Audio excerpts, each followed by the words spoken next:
Hola, ¿cómo les va? Tengan ustedes una muy buena jornada y sean bienvenidos a una nueva entrega, nuestra entrega de Derecho Privado 2 o Derecho Comercial 1. En esta ocasión vamos a estudiar el contrato de depósito, una nueva figura nominada, prevista en el Código Civil y Comercial de la Nación, como estamos viendo en pantalla, en los artículos a partir del 1356 al 1377 inclusive. Cuando hablamos del contrato de depósito, nos imaginamos, como muestra la fotografía, de almacenes gigantes, tal vez guardando o custodiando mercadería.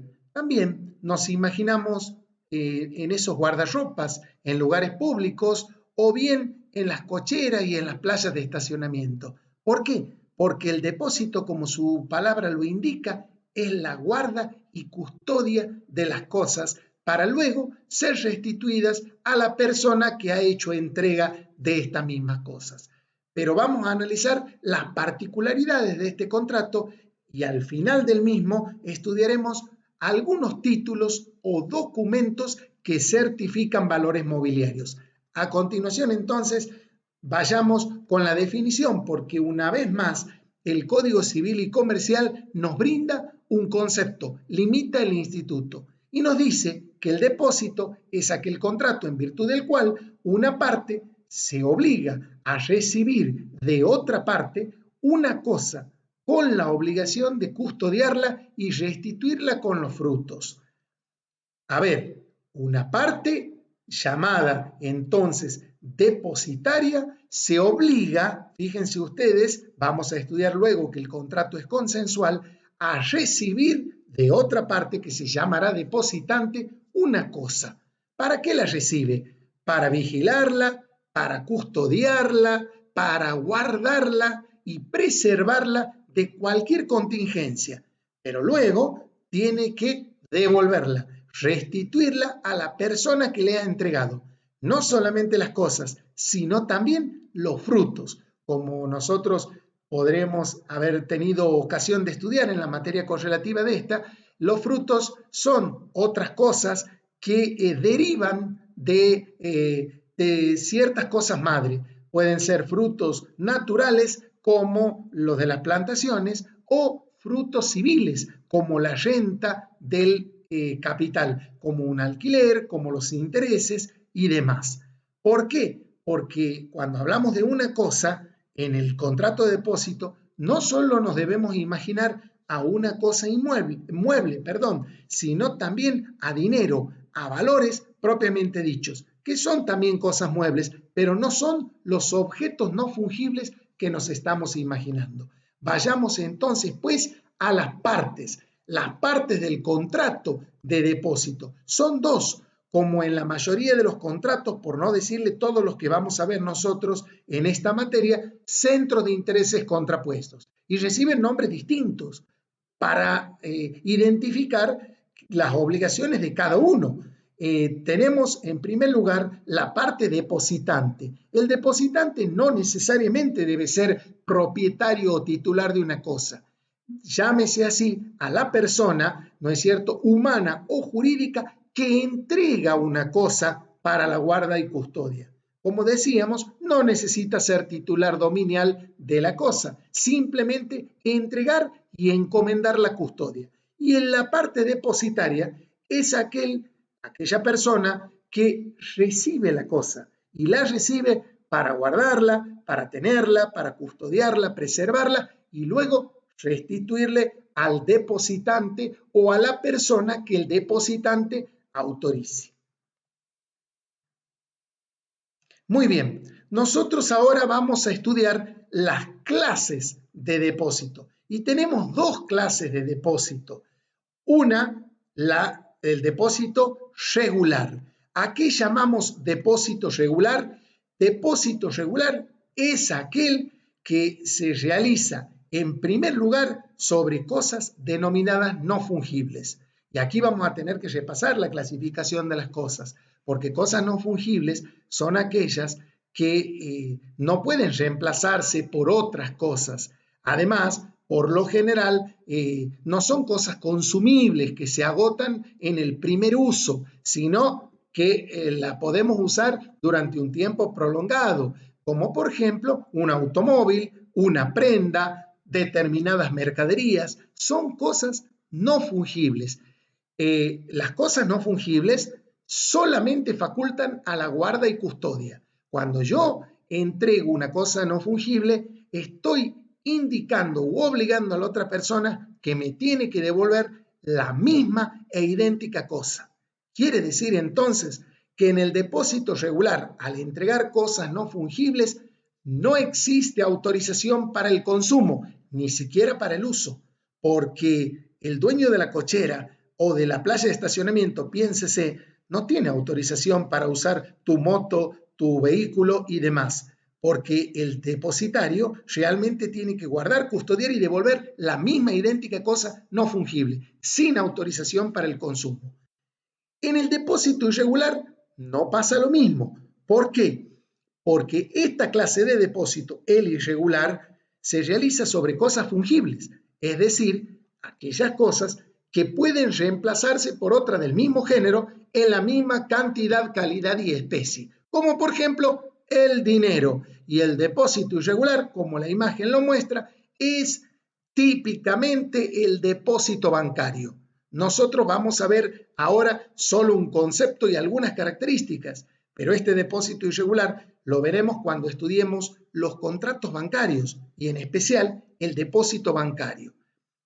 El depósito es aquel contrato bancario en virtud del cual una parte, el depositante, cliente, entrega a una entidad o entrega a una persona una cantidad de dinero.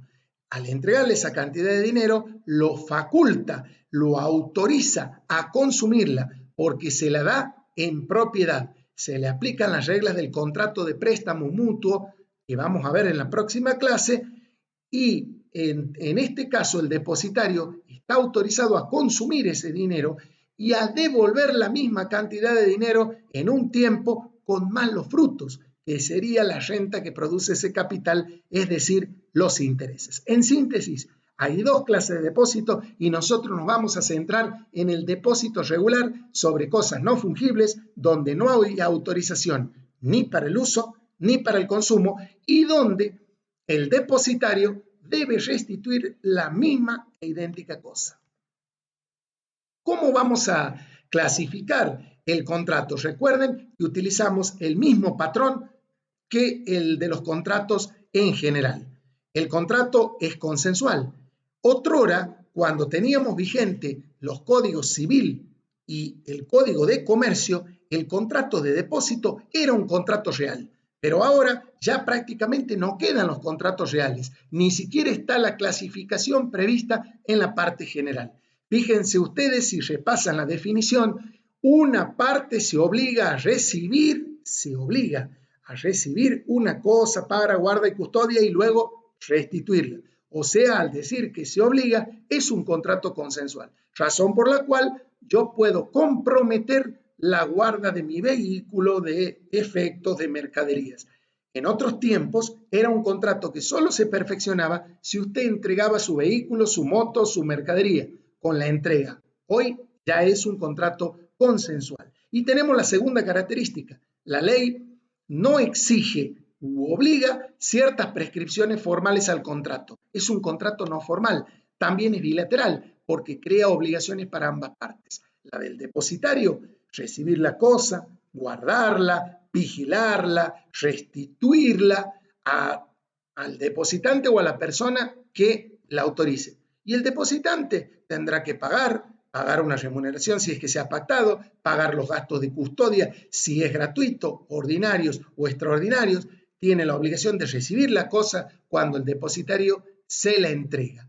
Es decir, que genera obligaciones para ambas partes. El contrato se presume oneroso, es decir, que se presume que existe siempre una remuneración, como dice la ley, en favor del depositario, pero puede ser gratuito si así pactaran las partes. En este caso, si es gratuito, el depositante deberá satisfacer todos los gastos de guarda, custodia y restitución. El contrato, como ustedes ven, es nominado porque está previsto en nuestro Código Civil y Comercial. Y por último, es conmutativo porque al comienzo de este contrato las partes saben perfectamente cuáles van a ser sus obligaciones y no dependen de ningún acontecimiento futuro e incierto. Nosotros aquí ahora vamos a ver cómo se forma el contrato.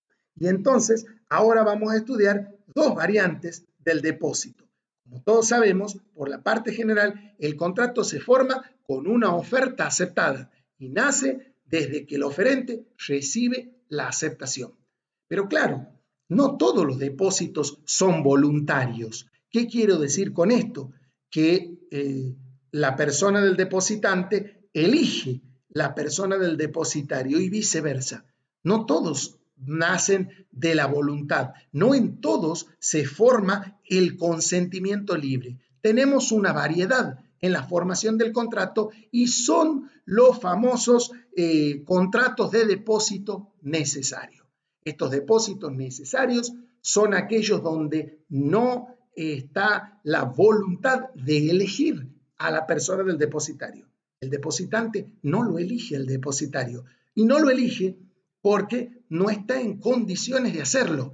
Por ejemplo, un estado de necesidad imperiosa ante una catástrofe o el hecho de hospedarme en un hotel y dejar mis efectos, mi valija, mi ropa, incluso mi dinero, mi automóvil, ¿no es cierto? No solamente en los lugares de hoteles, en los supermercados o hipermercados que tienen estacionamiento, es un depósito necesario, no es directo, no estoy eligiendo la persona del depositario para mis efectos, por eso se llama necesario.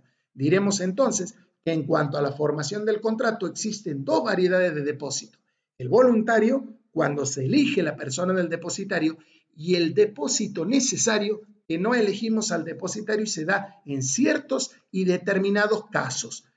¿Cuáles van a ser los casos del depósito necesario?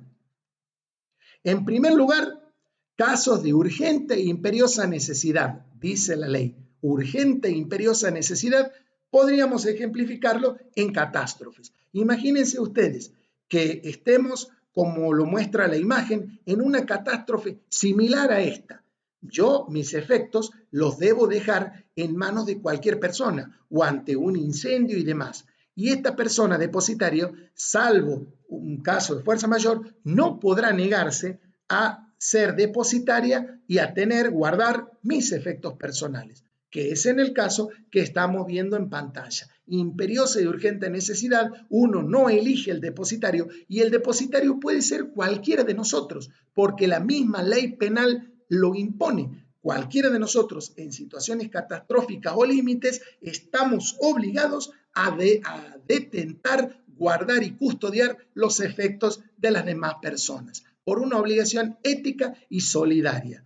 Además, otro caso de depósito necesario, el segundo caso, es el caso de vehículos guardados, pero vehículos guardados no en cocheras o estacionamientos, sino vehículos guardados en hoteles, vehículos guardados en shopping, vehículos guardados en grandes hipermercados, donde usted no está eligiendo la persona del depositario, porque usted va directamente a hospedarse, usted va a hacer compras, no está pensando en dejar en tal o cual cochera el depósito de su vehículo.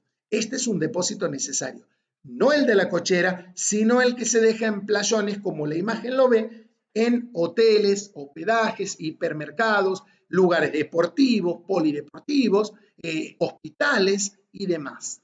El mismo centro de convenciones que nosotros tenemos, el Fórum, es un depósito necesario.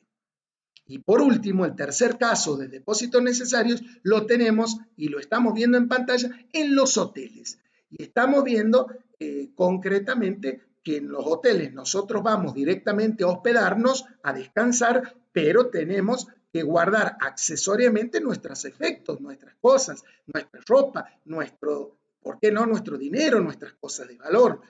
Esto también es un caso de depósito necesario. Aquí tenemos en pantalla los tres principales casos de depósito necesario. Bien, vamos a ver ahora porque vamos a volver sobre el depósito necesario para ver las obligaciones, las responsabilidades y demás. Volvemos entonces al depósito voluntario para estudiar las obligaciones de las partes. Primero vamos a estudiar lo más importante, las obligaciones del depositario, es decir, de aquella persona que recibe la cosa con la obligación de guardarla. ¿A qué se obliga el depositario? Principalmente vamos a sistematizar 3 obligaciones fundamentales. Principalmente se obliga a recibir una cosa del depositante. En segundo lugar, a custodiarla, vigilarla, emplear todos los medios necesarios y profesionalmente preparados para guardar la cosa, para la vigilia de la cosa. Y en tercer lugar, debe restituirla al depositante con sus frutos. Vamos ahora a analizar brevemente cada una de estas 3 obligaciones que ustedes están viendo en pantalla. La primera, el depositario está obligado a recibir una cosa. A ver, ¿siempre el depositario está obligado a recibir una cosa? No. La cosa, obviamente, no debe ser producto de un ilícito o una cosa prohibida. Yo no puedo, en mi lugar, en mi cochera o en mi lugar de depósito, recibir armamentos, sustancias prohibidas o peligrosas, o sustancias en sobre cerrado que comprometan, o en bultos, que comprometan mi integridad. En ese caso, puedo exigir que se declaren los efectos que se guardan en ciertos y determinados casos. No puedo recibir sustancias prohibidas por las leyes, ni explosivos, ni ninguna otra que se parezca o que llegue a mi conocimiento que esta cosa que estoy recibiendo ha sido robada o perdida, porque entonces no sería un depositario de buena fe. Ahora bien, el depositario no puede exigir jamás del depositante que pruebe ser el dueño de la cosa. Es decir, si yo tengo en mi cochera, yo tengo una cochera como depositario y usted me deja la moto o el vehículo, para mí usted es el depositante y yo le tengo que devolver a usted. Si yo tengo sospecha de que su vehículo o su moto no es de su propiedad y ha sido robada o perdida, tengo que hacer la denuncia pertinente, pero de ningún modo me puedo negar como depositario a devolver o restituirle la cosa bajo pretexto de que usted deba probarme que es el dueño. Imagínense cómo estaría realizando yo, depositario, una retención indebida si a usted, depositante, lo obligo a que pruebe ser el titular o propietario de una cosa. Vamos a la segunda obligación, que es la más importante en el depósito: la guarda, la custodia, la vigilancia de una cosa. ¿Qué significa el deber de custodia? Es aquel que se debe poner toda la diligencia que una persona usa para sus propias cosas o efectos, o bien la que le corresponda a su profesión. Todos los medios necesarios para cuidarla la cosa, para someterla a la vigilia. Desde luego, el depositario tiene una prohibición. No puede usar las cosas, tampoco consumirlas. Desde luego, en el depósito regular, sí en el irregular. Ahora bien, si no se ha convenido un modo específico de efectuar la guarda o custodia, si no se ha pactado una vigilia de 24 horas, por ejemplo, y hay circunstancias que exigen modificar esa forma de custodiarla, el depositario deberá dar aviso al depositante, quien se va a encargar obviamente de los gastos de la custodia y de la restitución. Es el depositante el que va a solventar los gastos de custodia o de restitución. Como por ejemplo, si usted guarda su vehículo en una cochera donde estará cerrado las 24 horas, pero las 24 horas no tiene custodia. Pero resulta que en función de los números, de la cantidad de actos delictivos que va sufriendo el barrio, se hace necesario poner una custodia de las 24 horas. Esas circunstancias exigen una modificación en la guarda y eso exige que se le dé aviso al depositante, quien va a correr con todos los gastos. La tercera y última obligación es la obligación de restitución. El depositario tiene que devolver los efectos y las cosas al depositante. ¿Y no solo las cosas. Si la cosa ha producido sus frutos, también con los frutos. Frutos naturales o frutos civiles de un alquiler, de una renta, de intereses. ¿Y cuándo le va a devolver? Bueno, va a devolverle la cosa en principio cuando le sea requerida por el depositante, porque usted, depositante, teóricamente es el dueño de las cosas y puede reclamarla cuando quiera. Pero también puede fijarse el contrato de depósito a plazo y cuando hay un plazo se debe pagar, eso va a tener que hacer el depositante por todo el plazo convenido, aunque retire las cosas, si es que le es posible, antes del vencimiento del plazo, pero tendrá que pagar por todo el plazo convenido. Esta obligación de restitución impone que la cosa sea restituida en el lugar en que ha sido custodiada, en el lugar donde se ha producido la vigilia, la guarda. Y obviamente, como dijimos, se le restituye al depositante o a quien éste le indique, porque a veces el depositante deja beneficiarios o se indica personas para que retiren el depósito. Desde luego, como dijimos, el depositario no podrá condicionar la entrega a que le justifican la propiedad. Y también, como hemos venido adelantando, los gastos extraordinarios de custodia y restitución son por cuenta del depositante. Y también lo son los gastos ordinarios cuando el depósito sea gratuito. Entonces, vamos a sistematizar. Si el depósito es gratuito y donde no hay una remuneración para el depositario, el depositante se hace cargo de todos, absolutamente todos los gastos, ordinarios y extraordinarios. Si el depósito es oneroso, el depositante se va a hacer cargo solamente de los gastos extraordinarios que modifiquen un cambio en la custodia, no de los gastos ordinarios porque ya está pagando la remuneración del depósito. ¿Cuáles son las obligaciones del depositante? La primera obligación es pagar la remuneración cuando el depósito es oneroso. Si nada se dice, recordemos que la ley interpreta o presume que es onerosa. La segunda obligación es recibir la cosa.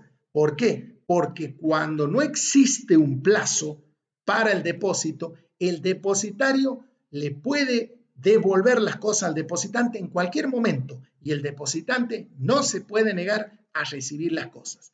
Y en la tercera obligación, que ya le hemos explicado, es pagar los gastos de custodia y restitución, ordinarios y extraordinarios si el depósito fuere gratuito, solamente extraordinarios si el depósito fuere oneroso.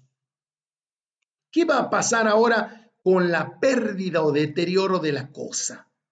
¿Qué hacemos? Si la cosa en el depósito se pierde, la roban, se deteriora. Bueno, a ver, si esta pérdida o deterioro de la cosa se ha producido sin culpa del depositario, o por caso fortuito o fuerza mayor ajena al depósito, donde no ha intervenido la culpa o negligencia del depositario, la pérdida o deterioro tiene que ser asumida totalmente por el depositante, que en muchos casos es el dueño de la cosa.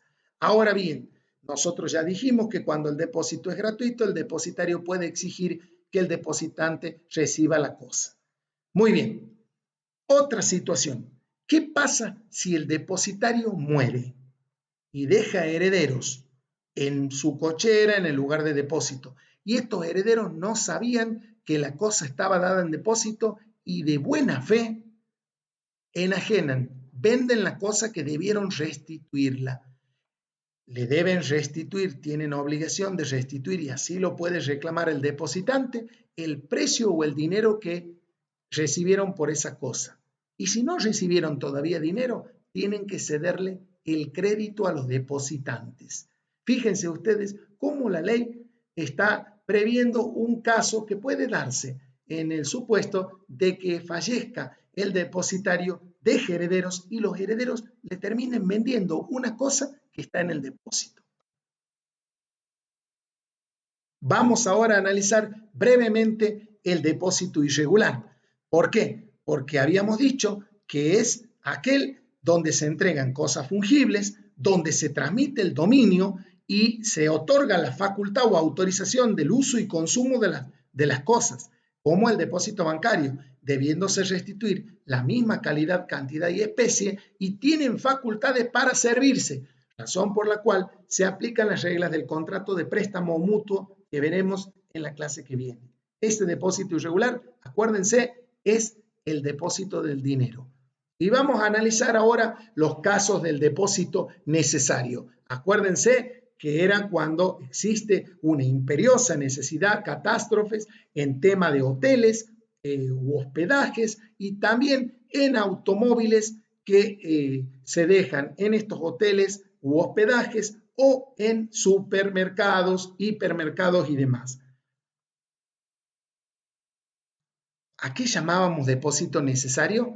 A aquel contrato en virtud del cual, como lo dijimos, el depositante no está facultado o no puede elegir la persona del depositario. ¿Por qué? Por un acontecimiento que lo somete a una necesidad imperiosa o porque los efectos los ha introducido en forma accesoria en hoteles por ser viajero y dejar su automóvil también en los lugares donde está hospedado.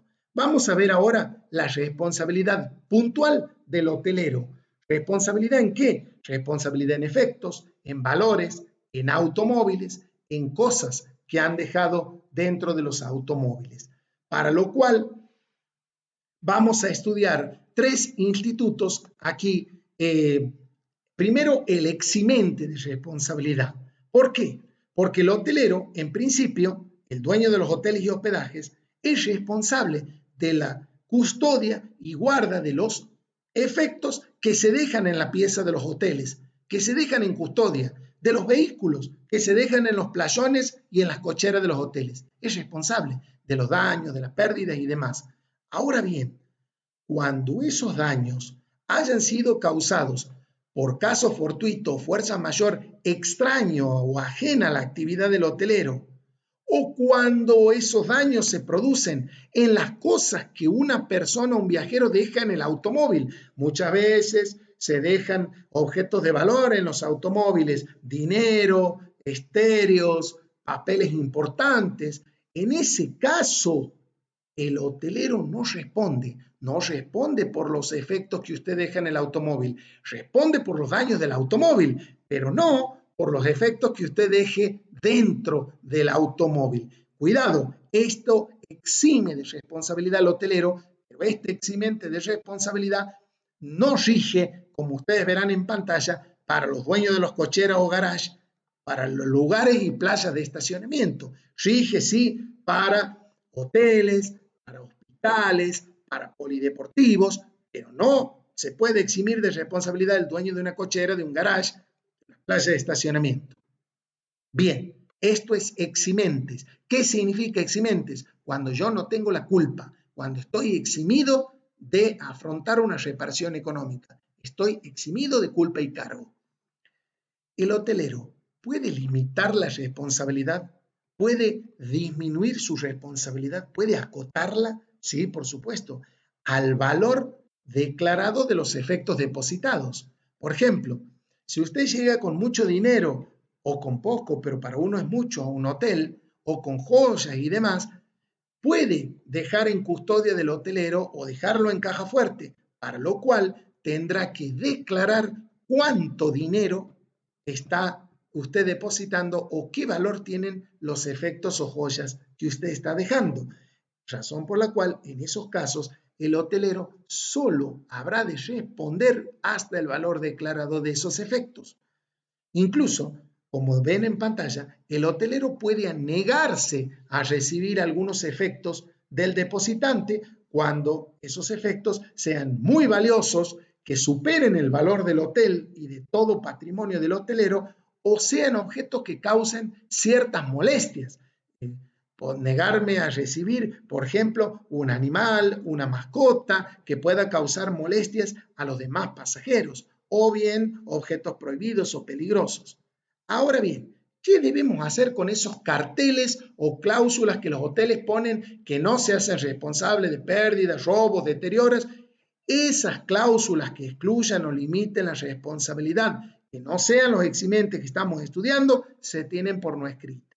Es decir, que los hoteleros no pueden excluir o limitar la responsabilidad, salvo en estos casos que estamos estudiando. Por eso verán ustedes al pie que toda cláusula que excluya o limite la responsabilidad del hotelero se tiene por no escrita.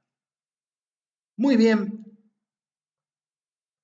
perdón, hemos llegado hasta aquí a terminar el análisis del contrato de depósito.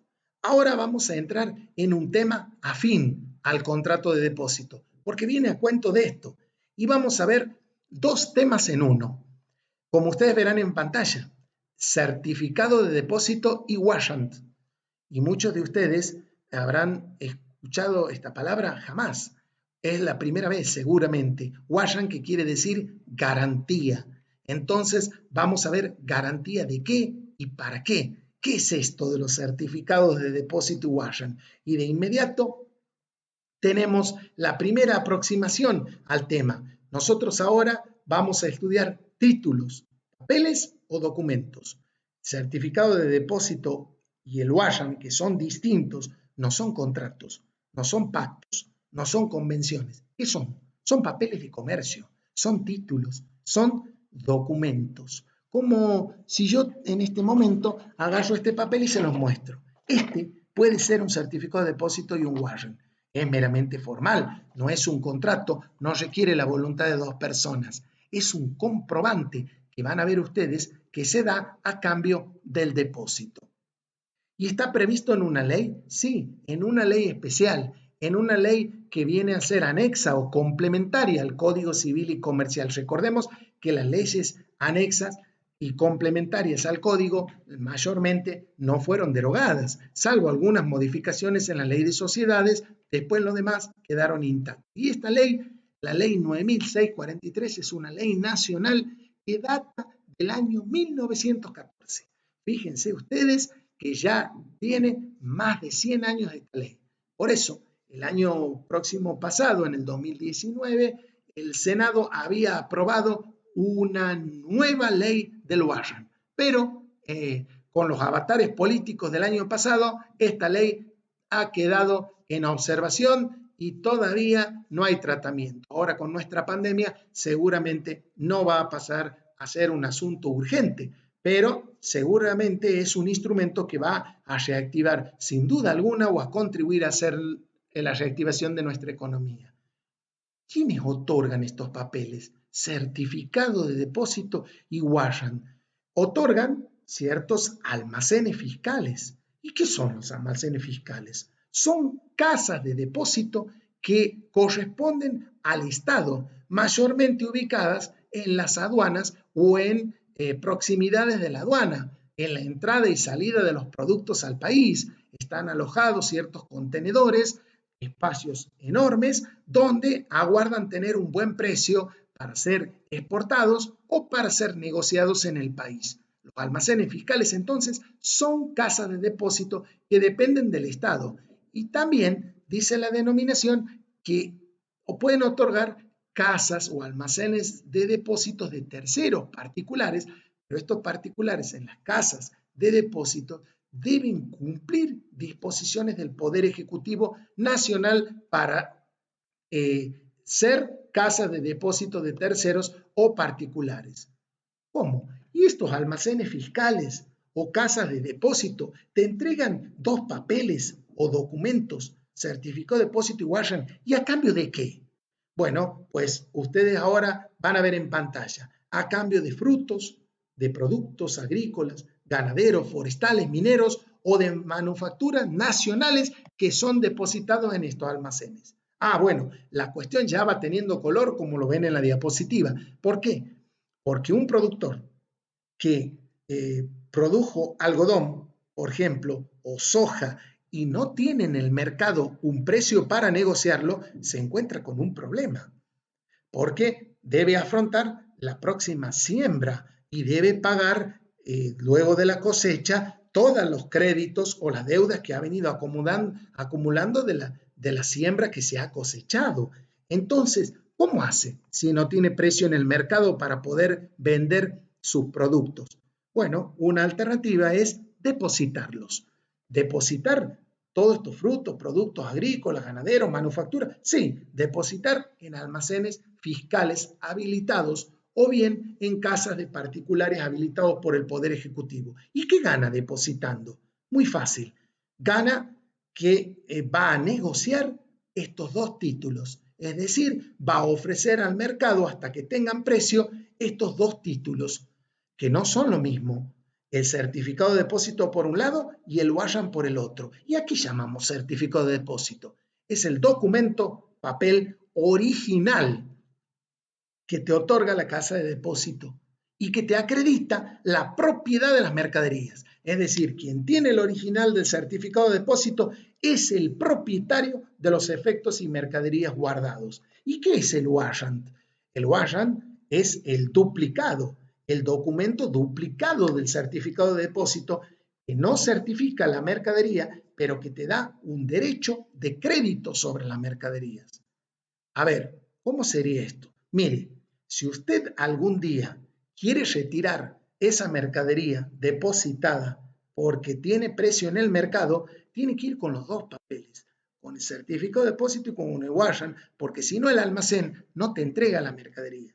Pero vos podés negociarlo al warrant, así como el warrant va a ser un instrumento que puedes darlo en garantía, por ejemplo, en bancos, en financieras y en otros lugares, a cambio de obtener crédito. Esa garantía le va a dar al tenedor del warrant la posibilidad de que si vos, que eras el dueño del warrant, no pagas el crédito, el tenedor del warrant pueda pedir el remate de los efectos. Entonces, vamos por partes. Para retirar cuando yo dejo la mercadería depositada en un almacén fiscal, el almacén me da dos papeles, un original y un duplicado, certificado de depósito y warrant. Yo puedo negociarlos a los dos por separado. Si yo negocio el certificado de depósito, estoy vendiendo la propiedad de las mercaderías.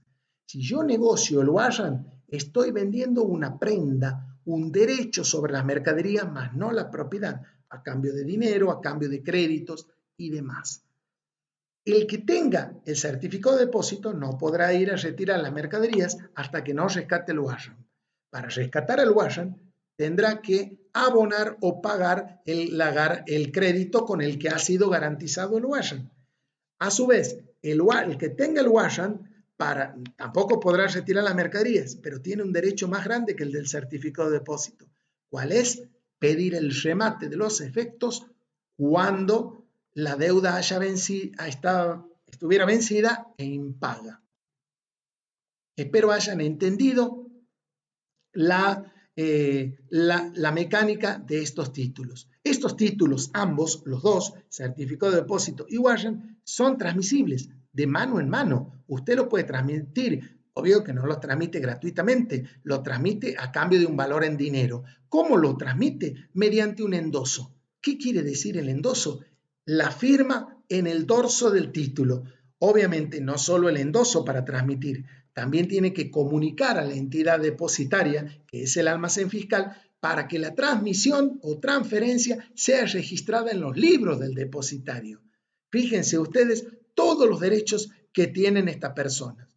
Y ahora ustedes podrán ver en pantalla, si se fijan, un modelo de warrant donde ven lo que contiene: el nombre del almacén fiscal, el quit, la identificación del depositante o a su orden, todos los datos del depositante, todos los datos de la mercadería, el valor de las mercaderías, la entidad aseguradora, porque hay que asegurar obligatoriamente las mercaderías.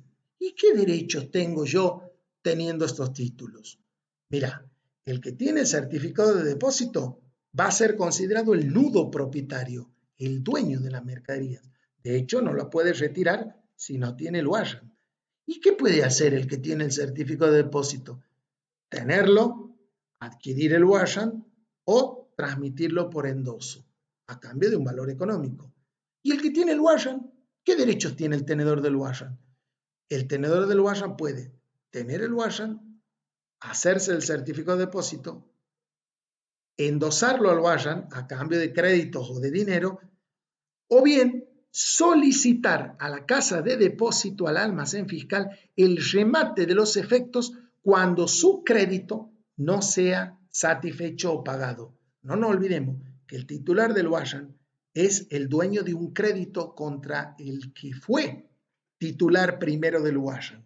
El tenedor del Wayan puede ser un banco o una entidad financiera. Y cuando al banco o una entidad financiera no le pagas el importe del Wayan, te ejecuta el Wayan. ¿Y qué quiere decir ejecutar? Pedirle al almacén fiscal el remate de los efectos.